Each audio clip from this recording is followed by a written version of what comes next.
आओ मैं आपको एक कहानी सुनाऊं शहर मदीना की। सैयदना सिद्दीक़ अकबर रज़ी अल्लाह ताला अन्हु का दौर है कि कहत पड़ जाता है और लोग दाने दाने को तरस जाते हैं।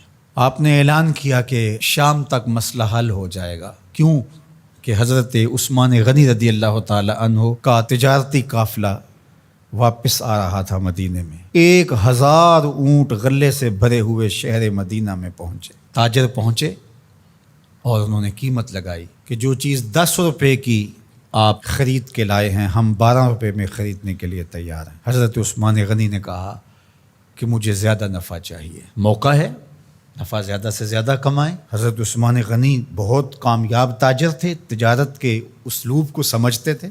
कहा मुझे ज़्यादा नफ़ा चाहिए। उन्होंने कहा कि 10 रुपये पे 3 रुपये ले लें। आपने कहा मुझे इससे भी ज़्यादा चाहिए।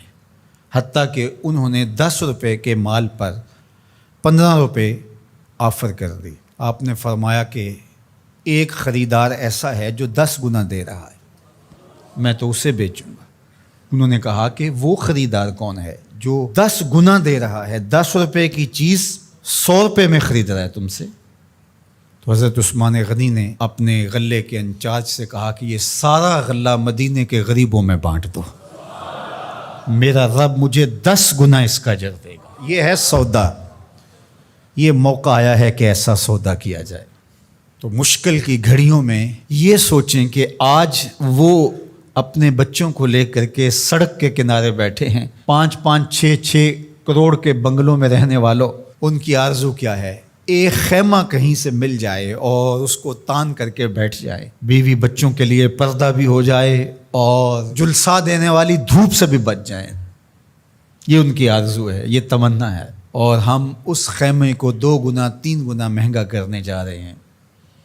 ज़रा एक लम्हे के लिए सोचो कि अगर हमारे बच्चों को यूं सड़क पे आना पड़ जाए, हम अल्लाह के लाडले तो नहीं हैं, इब्तलाओं और आजमाइशों से हमें भी गुजरना पड़े, आसूदा हाल लोग मांगने पे आज मजबूर हुए।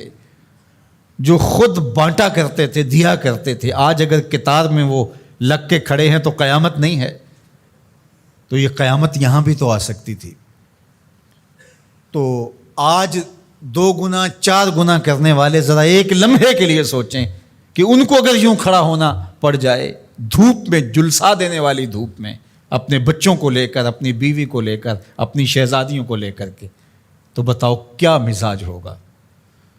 तो ये मौका इस तरह की कमाई करने का नहीं, आखिरत की कमाई करने का है। ये मौका उन गरीबों की दुआएं लेने का है। ये मौका उन दुखियारों की, लाचारों की, परेशान हालों की, मजबूरों की, उन फंसे हुए लोगों की दुआएं लेने का है।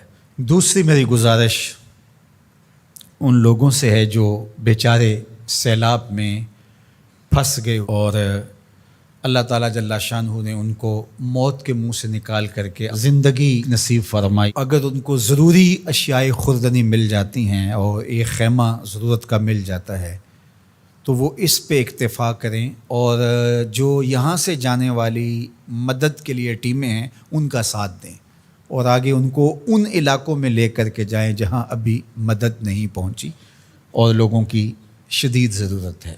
तीसरी बात मैं हुकूमत वक्त से कहना चाहूँगा वो ये कि जो हुकूमत अज़ ख़ुद उनके लिए पैसे मुख्तस करती है और पूरी दुनिया से उनके लिए जो अमदाद आ रही है उसकी एक एक पाई उन हकदारों तक पहुँचनी चाहिए।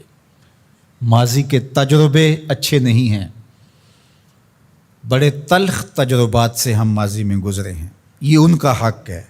चावल का एक दाना भी अगर तुम्हारे पेट में चला गया वो तुम्हें चैन ज़िंदगी भर नहीं लेने देगा, तुम्हारी नस्लों को भी उसका हिसाब देना पड़ेगा। इसलिए जो भी मदद आ रही है उन लोगों की अश्कशोई के लिए वो 1 रुपया है या 1 लाख रुपया बनता है फ़ी कस के हिसाब से, पूरे इंसाफ के साथ, दयानतदारी के साथ, शफ़ाफ तरीके से उन मजबूरों तक, उन लाचारों तक, उन मफलूकुल हाल लोगों तक।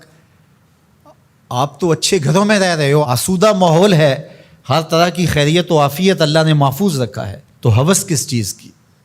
उन लोगों तक पहुँचाओ जिनके मकान भी पानी में बह गए। अल्लाह की रज़ा के लिए ये काम करने का वक्त है और इस मुश्किल वक्त में انصاف کے ساتھ، شفافیت کے ساتھ جب حقداروں تک حق پہنچے گا تو عرش کا مالک بڑا راضی ہوگا، پاکستان کے حالات بدلیں گے۔ لیکن ماضی جیسا تجربہ ہوا تو اللہ کی ناراضگی ختم نہیں ہوگی۔